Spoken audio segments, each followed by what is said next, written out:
بسم اللہ الرحمن الرحیم۔ اعوذ باللہ من الشیطان الرجیم۔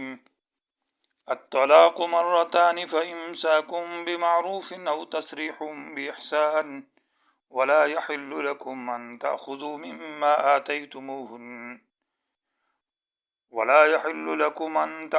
مما آتيتموهن شيئا إلا أن يخافا ألا يقيما حدود اللہ۔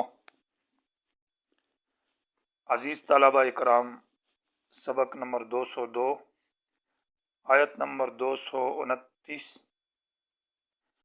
آیت کریمہ کا عنوان اور سبق کا عنوان تشریع الطلاق، طلاق کی تشریع اور اس میں رجوع اور عدم رجوع کا حکم، مہر دینے اور نہ دینے اور لینے کا جواز اور عدم جواز کا حکم، اور اس طرح ظلم کے متعلق مسائل جو میاں بیوی کے درمیان ہے اس پر نہیں ہے۔ آیت کریمہ کا ترجمہ ہے: طلاق دینا خاوند کا بیوی کو 2 مرتبہ ہے، پھر اس کے بعد اصلاح کی نیت سے روکنا بیوی کو خاوند کے لیے جائز ہے، یا یہ کہ اچھے طریقے سے اس کو رخصت کرے، اور حلال نہیں ہے تمہارے لیے اس مہر میں سے جو تم نے بیویوں کو دیا یا مقرر کیا لینا کسی وقت بھی جائز نہیں ہے۔ البتہ میاں بیوی اگر ڈریں کہ وہ اللہ کی قائم کردہ حدود کو قائم نہیں کر سکیں گے تو پھر ان کے لیے لین دین مہر کا واپس لینا جائز ہے۔ اور اے بیوی کے اولیاء، اگر تم ڈرتے ہو کہ میاں بیوی اللہ کے حدود کو قائم نہیں کر سکیں گے تو گناہ نہیں ہے میاں بیوی پر اس مہر میں جو کہ بیوی دیتی ہے خاوند کو اور خاوند لیتا ہے۔ یہ اللہ کی حدیں ہیں، ان سے تجاوز نہ کرو۔ جو شخص بھی اللہ کی قائم کردہ حدود سے تجاوز کرتا ہے یہی لوگ بہت بڑے ظالم ہیں۔ آیت کا ماقبل سے ربط واضح ہے۔ پہلی آیت میں مسئلہ الہ ذکر کیا تھا، اس میں 2 صورتیں تھی۔ قسم کھائی کہ 4 مہینہ بیوی کے قریب نہیں جائے گا، اگر اس میں رجوع کر لیا تو بیوی اس کی بیوی ہے اور طلاق نہیں ہوگی، اور اگر اس میں فَإِنْ عَزَمُوا الطلاق طلاق کا ارادہ کیا تو ابھی طلاق دینے کا طریقہ کار کیا ہے اس کی تشریح کا ذکر ہے۔ الطلاق مرتان، گویا کہ فَإِنْ عَزَمُوا الطلاق کی تفصیل اور تشریح ہے۔ ساتھ ساتھ یہ بتایا پہلی آیت میں وَبُعُولَتُهُنَّ أَحَقُّ بِرَدِّهِنَّ کہ طلاق دے دے تو طلاق کے بعد خاوند جو ہے بیوی کے واپس کرنے کا حقدار ہے۔ تو اس آیت میں یہ مسئلہ بتایا جا رہا ہے کہ ہر وقت رجوع نہیں کر سکتا، بلکہ 1 یا 2 طلاق دی ہے اور طلاق رجعی دی ہے تو تب رجوع کا حق ہے۔ 3 طلاق دے دی تو پھر رجوع نہیں ہے، یا طلاق بائن دے دی تو پھر رجوع نہیں ہے۔ یہ اس کی گویا کی تفصیل ہے۔ الطلاق یہ اسم مصدر ہے بمعنی التطلیق کے ہے، باب تفعیل التطلیق معنی طلاق دینا۔ مرتان 2 مرتبہ ہے، یعنی 1 مرتبہ طلاق دی ہے اور اس کے بعد دوسری مرتبہ طلاق دینا، اکٹھا ایک جملے کے ساتھ 2 طلاق دینا، یہ معنی مراد نہیں ہے۔ بڑے احسن طریقے سے قرآن نے مسئلہ ذکر کیا ہے، اور طلاق میں احسن طریقہ جو طلاق کا ہے اس کو ذکر کیا ہے۔ یوں نہیں کہا الطلاق کو اسنان ہے کہ 2 طلاق ہیں، یعنی ایک ہی وقت بیوی کو ایک جملے سے کہے کہ تمہیں 2 طلاق ہے، نہیں، بلکہ 1 طلاق دی اور کچھ مدت کے بعد دوسری طلاق دے، یہ معنی ہے مرتان کا۔ البتہ 2 طلاق ایک جملے سے دینا جائز ہے، اور وہ حسن ہوگی، احسن نہیں ہوگی۔ احسن طریقہ یہ ہے کہ 1 طلاق رجعی دی اور اس کے بعد وقفے کے بعد دوسری طلاق دی، اسی کو قرآن نے ذکر کیا الطلاق مرتان۔ فَإِمْسَاكٌ بِمَعْرُوفٍ، اس کے بعد پھر خاوند کے لیے اختیار حاصل ہے، یعنی فَإِمْسَاكٌ بِمَعْرُوفٍ لِلزَّوْجِ، روکنا بمعروف اچھے طریقے سے، یعنی اصلاح کی نیت سے طلاق دے دی اور ابھی بیوی کو واپس اپنے پاس روک کر رکھتا ہے، رجوع کرتا ہے، اور مقصد اصلاح ہے، بیوی کے ساتھ خیر خواہی ہے، اس کو تنگ کرنا اور اس پر ظلم کرنا مقصود نہیں ہے، تو یہ جائز ہے۔ معنی ہوگا فَإِمْسَاكٌ روکنا، اپنے یعنی رجوع کرنا، امساک سے رجوع مراد، بمعروف یہ ان ارادو اصلاحاً کی گوئے کے معنی ہوگا اگر اصلاح کا ارادہ ہو، یہ معنی ہے معروف کا، تو فلزوجی زوج کے لیے یہ جائز ہے۔ او تصریح، یا چھوڑ دینا بیوی کو، یعنی اپنے عقد نکاح سے آزاد کرنا اور رجوع نہ کرنا، بإحسان، اچھے طریقے کے ساتھ، یہ بھی جائز ہے۔ تصریح سرح سے مشتق ہے، اور سرح کا معنی کسی جانور کو آزاد چھوڑ دینا۔ یہاں معنی یہ کہ بیوی کو اپنے عقد نکاح اور اپنی ملکیت سے خاوند جو ہے وہ آزاد کر دے، یعنی اس سے طلاق دے دے اور طلاق میں پھر رجوع نہ کرے۔ اور احسان کا معنی یہ ہوگا کہ طلاق دے دی اور عدت گزر جائے اور اس سے بار بار رجوع نہ کرے، اس کو آزاد چھوڑ دے۔ جیسے زمانہ جاہلیت کے اندر طلاق دیتے اور پھر عدت کچھ تھوڑی سی گزری تو پھر طلاق دیتے، پھر تو کئی 100 تک طلاق چلے جاتے، یعنی رجوع کرتے اور پھر بار بار طلاق دیتے۔ تو معنی یہ ہوگا احسان کا کہ طلاق دے دی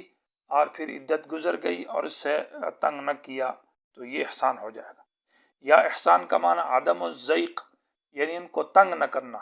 بیوی کو خاوند تنگ نہیں کرتا اور اس پر مظالم نہیں کرتا، اس کو آرام کے ساتھ جو طلاق دی ہے اور اس میں پھر عدت گزر کے چلے جائے، اپنے عقد نکاح سے اس کو آزاد کرے۔ یہ دونوں صورت اس کے لیے اجازت ہے۔ اگر مسئلہ رہ گیا جب بیوی کو طلاق دے دی، تو اس کے بعد دوسرا مسئلہ یہ ہے کہ کیا مہر کو واپس لے سکتا ہے یا نہیں لے سکتا، اس میں قرآن کا کیا حکم ہے؟ تو اس کی تفصیل کا ذکر ہے ولا یحل لکم سے، کہ حلال نہیں ہے، معنی حرام ہے، تمہارے لیے جائز نہیں ہے کسی وقت بھی، ان تاخذوا کہ لے لو تم، مما اس مہر میں سے یا اس مال میں سے یا اس چیز میں سے، آتیتموہن جو تم نے اپنی بیویوں کو دیا ہے، یا تو مقرر کیا ہے یا بالکل ان کو دے دیا، مہر دے دیا بیوی کو خاوند نے، یا یہ کہ کپڑے دیے یا برتن دیے یا کوئی اور چیز دی ہے،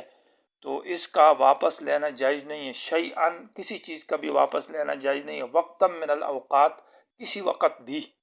مستثنیٰ مفرغ ہے، یعنی کسی وقت بھی تمہارے لیے وہ کپڑے یا وہ برتن یا وہ سامان جو بیوی کو بطور ملکیت یا ہبہ یا ویسے دیا ہے یا مہر دیا ہے، اس کی اجازت نہیں ہے واپس لینے کی، الا مگر ایک صورت میں اجازت ہے، ان یخافا کہ میاں بیوی ڈرتے ہوں کہ نہیں قائم کر سکیں گے اللہ کی حدود کو۔ خوف کا معنی ہے وہ علم جس کا تعلق مستقبل کے ساتھ ہو اور اس میں خوف کا معنی پایا جاتا ہے، یعنی میاں بیوی کو یہ خطرہ ہے کہ ہم آئندہ مستقبل میں یا کل میں جو ہمارے حقوق ہے ہم ان کو قائم نہیں کر سکیں گے، لڑائی جھگڑا فتنہ فساد بنے گا۔ تو حدود اللہ سے مراد یہاں پر حقوق ہے جو میاں بیوی کے، وَلَهُنَّ مِثْلُ الَّذِي عَلَيْهِنَّ بِالْمَعْرُوفِ میں جن حقوق کا ذکر ہے کہ کچھ بیوی کے حقوق ہے اور کچھ خاوند کے حقوق ہے، تو خاوند بیوی کے حقوق قائم نہیں کر سکتا اور بیوی خاوند کے حقوق کو ادا نہیں کر سکتی، یہ خطرہ اور ڈر ہو، تو اس صورت میں پھر مہر کے لینے کی اجازت ہے اور اس کو خلا کہا جائے گا۔ آگے آیت میں وقف ہے، وقف کا معنی یہ ہے کہ یہاں کلام میں حذف ہے، اور وہ سورہ نساء کی آیت ہے، فَإِنْ خِفْتُمْ شِقَاقَ بَيْنِهِمَا فَبَعْثُوا حَكَمًا مِّنْ أَهْلِهِ وَحَكَمًا مِّنْ أَهْلِهَا، اولیاء سے خطاب ہے اور میاں بیوی کے صیغے کو غائب کو ذکر ہے۔ جب ان کے درمیان میں حالات بگڑ گئے اور حالات خراب ہو گئے، میاں بیوی کے تعلقات ہو، تو خاوند کے رشتہ داروں میں سے کوئی آدمی مقرر ہو جائے جو انصاف والا ہو، اور بیوی کے رشتہ داروں میں سے کوئی انصاف والا آدمی قائم ہو جائے اور یہ دونوں فیصلہ کریں۔ تو اگر تم دونوں ڈرتے ہو کہ ان دونوں کے درمیان میں اختلاف ہے تو فَأَصْلِحُوا بَيْنَهُمَا، کہ ان کے درمیان میں جوڑ اور صلح کرو اور کوشش کرو کہ ان کا آپس میں اتفاق اور رشتہ داری قائم رہے۔ اور اگر مثال طور پر یہ نہیں کر سکتے اور قائم نہیں ہو سکتے، صلح نہیں ہو سکتا، تو اس کا ذکر ہے فَإِنْ خِفْتُمْ سے، فَإِنْ خِفْتُمْ اگر تم ڈرتے ہو، اللہ یقیما حدود اللہ، کہ یہ میاں بیوی، ان خفتم میں خطاب اولیاء کو ہے، یعنی میاں بیوی کے جو رشتہ دار ہے، جو ذمہ دار ہے، ان جانبین کو خطاب ہے کہ تم اگر ڈرتے ہو کہ یہ قائم نہیں کر سکیں گے اللہ کے حدود کو، تو فلا جناح، گناہ نہیں ہے، علیہما، خاون اور بیوی کے اوپر، خاون پر گناہ نہیں ہے کہ وہ مہر کو بیوی سے لیتا ہے، کیونکہ وہ اس کو طلاق دے رہا ہے اور بیوی اس کو بطور خلا وہ پیسہ مہر واپس کر رہی ہے، تو یہ اس خلا کے اوپر دستخط کر دے اور اس کو اجازت دے دے، طلاق دے دے، تو اس میں اس کا کوئی گناہ نہیں ہے۔ اور بیوی پر گناہ نہیں ہے کہ بیوی مثلا خاون سے تنگ ہے یا اس کے ساتھ نہیں لگتی اس کی، تو وہ اس کو مہر واپس کرتی ہے، اور اپنے خیال میں اس کا یہ خیال یہ ہے کہ میں خاون کے حقوق ادا نہیں کر سکوں گی جو کہ خاون کے حق ہے، اور اس کے ساتھ اس کی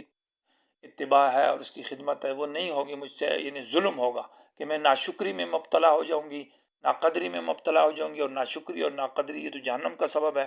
تو اپنے خیال میں وہ مہر دے رہی ہے تو وہ بھی گنہگار نہیں ہے۔